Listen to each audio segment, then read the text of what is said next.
welcome to my channel. My name is Hermione if you are new here, and today I'm going to be showing you guys some DIY room decor items, and some of these are a little bit spring themed as well. Today's video is in partnership with graphicstock.com. So thank you so much to them for sponsoring this video. Without sponsors like these, I wouldn't be able to create as much content on my channel and do as many DIYs, so thank you. I've mentioned Graphicstock a few times before. They're a company that offers royalty-free, copyright-free images. It's a great resource for anyone who creates videos, blogs, or anyone that needs any kind of stock images. And I like incorporating these things into some of my DIYs. This month Graphicstock is launching a new collection. It's called Future, and it's a dream-inspired collection. It's really cool, so if you want to go check it out, use the link down below. You can also get a 7-day free trial to use any of the graphics on their website for 7 days. Click the link in the description bar and you can go check it out.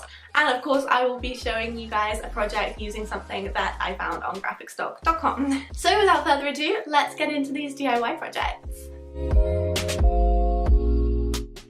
So let's start off with a printed cactus pillow. I've been wanting to do a printed pillow for a really long time, so I'm really excited to show you this project. So to start off, you'll need a template or stencil of some kind. I'm doing a cactus print, so I printed this one off and I'm just cutting around it. And this is where graphicstock.com comes in, because I found the image on their website and I thought it would be perfect for this kind of project. And as you can see, they have loads of images on their website. They have over 350,000 and growing. So then you're going to want to take your image and put it on a piece of corkboard. This actually used to be a placemat from IKEA, and what I'm doing is just tracing around the image I've cut out with a Sharpie and then cutting around the cork. This is going to be the stamp, and once you're done you should have something that looks kind of like this. So go ahead and take your cushion cover or pillowcase or whatever you want to print on, and make sure you put some cardboard in between it so it doesn't get stuck together. And then I'm going ahead and painting my cork stencil with some gold metallic fabric paint. You can use whatever kind of color you would like, and then I'm just going to go and transfer this to the pillow by pressing down really hard.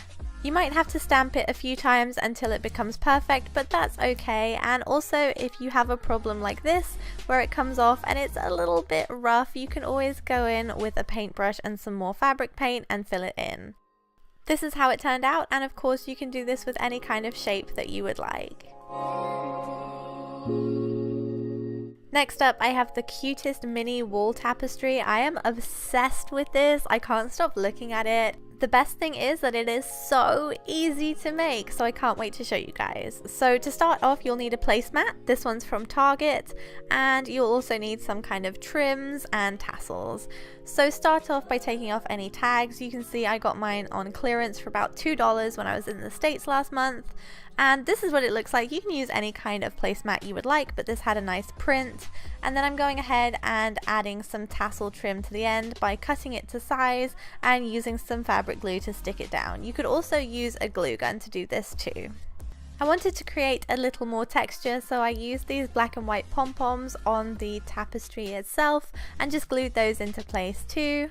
Then once you're done decorating it, you just want to make sure you can hang it up. So I'm using a small wooden dowel and some hot glue, and I'm just placing the dowel at the top of the tapestry and then folding the edge over and gluing it into place. Then to finish that off, all you want to do is tie a piece of string that goes from one end to the other, and then you can go ahead and hang it on your wall. I love the way this turned out, and I think it makes a really great addition to a gallery wall.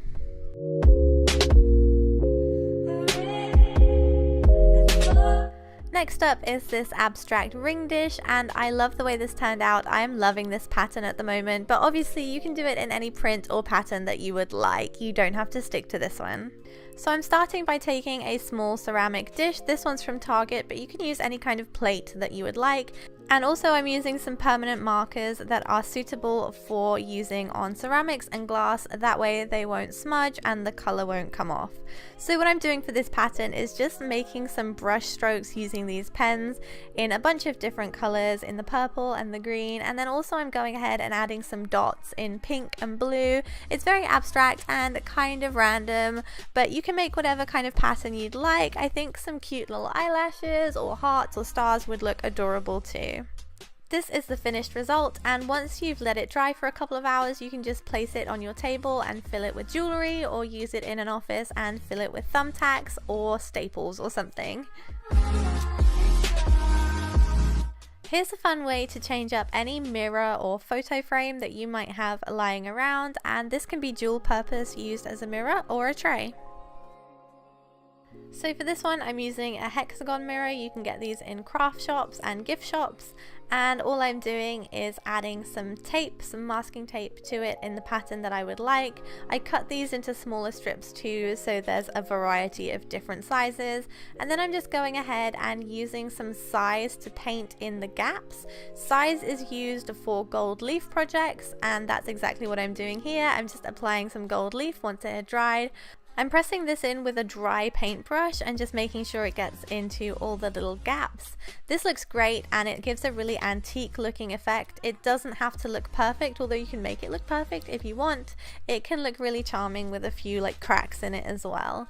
So then once you've finished adding all the gold leaf, you can go ahead and peel off the extra masking tape and brush off all the little pieces of gold, and you're done. You're ready to display whatever items you'd want on it or use it as a mirror.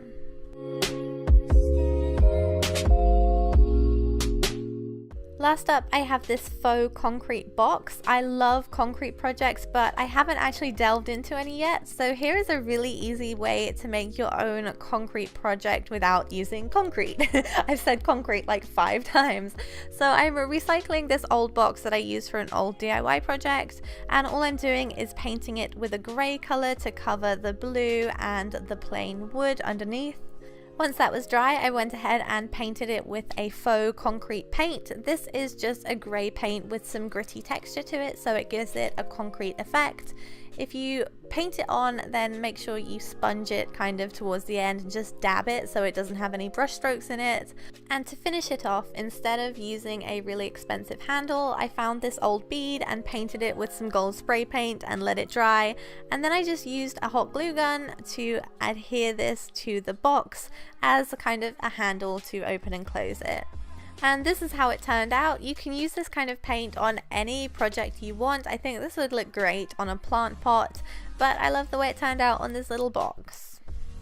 That is everything for this video. I really hope you guys enjoyed it and you liked the projects. If you try any of these, do let me know. Show me on Instagram or Twitter.